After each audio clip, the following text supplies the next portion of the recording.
Je suis dunkerquois, je suis né, j'allais dire comme tout le monde, chez Villette à Malo, mais tout le monde n'est pas né chez Villette. Il paraît qu'il n'y a que les riches qui sont nés chez Villette. C'était la première clinique privée et les autres naissaient à l'hôpital ou enfin à la maternité. Sauf que je suis pas issu d'une famille de riches du tout, donc j'ai fait mes études au collège Guimino, au lycée Jean Bart. J'en ai eu vite marre des études, je voulais gagner de l'argent parce que, comme je viens de vous dire, j'étais pas dans une famille aisée et puis je voulais pas peser dans le budget et je voulais au contraire apporter ma contribution. Et à l'époque, c'était quand même très facile de trouver du travail dans ce qui nous plaisait. Moi, c'était gagner de l'argent. Donc je suis rentré dans l'industrie, à Usinor. J'ai vite compris que c'était pas terrible, travailler la nuit, à Noël, le dimanche.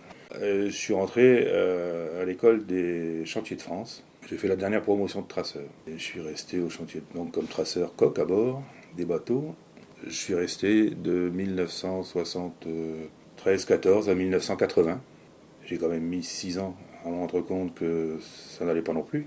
Et je suis parti juste avant la conversion d'ailleurs. Je suis pas parti pour toucher le pactole, vu que on commençait à se douter que ça allait pas bien, mais les départs et les conversions ont commencé en 82-83.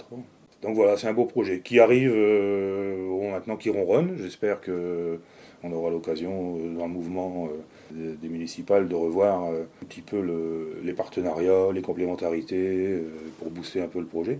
Il y a de quoi faire. Hein. Ce que je vous disais tout à l'heure, il y a plusieurs mesures d'accompagnement de projet qui sont un petit peu disséminées. Mais c'est l'histoire qui fait ça, qui serait peut-être intéressant de regrouper. Quoi. En termes d'évolution de la ville, je pense que les deux quartiers les plus emblématiques, c'est le Jeu de Maille et le Carré de la Vieille. Moi, je travaille dans ces quartiers depuis 1992. On a fait un virage à 180 degrés. J'allais pas dire 360 parce que quand on fait un virage à 360, c'est qu'on revient au même endroit. Ça n'a plus rien de comparable. Je vous dis pas que j'achèterai une résidence secondaire. Il y a des gens qui viennent de l'extérieur, qui sont mutés à Dunkerque et qui, dans la précipitation, ont besoin d'un appartement.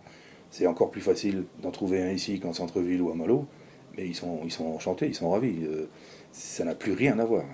Il n'y a plus ou peu de délinquance, enfin il n'y en a plus. C'était des quartiers invivables. Et c'était des zones de non-droit, c'était les jeunes, et la drogue qui régnait. Les rivalités en plus de bandes, enfin c'était assez. Les cages d'escalier, l'image classique de la banlieue abandonnée. Quoi.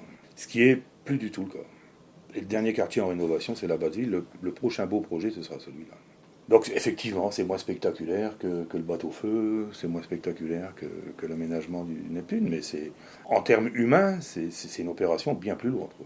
Parce qu'il y a eu de l'accompagnement social. Moi, quand j'étais cette idée, l'association d'insertion a accompagné les déménagements. On a fait des déménagements, on a retapé des appartements avec les gens. Non, ça a été une opération très très très très lourde.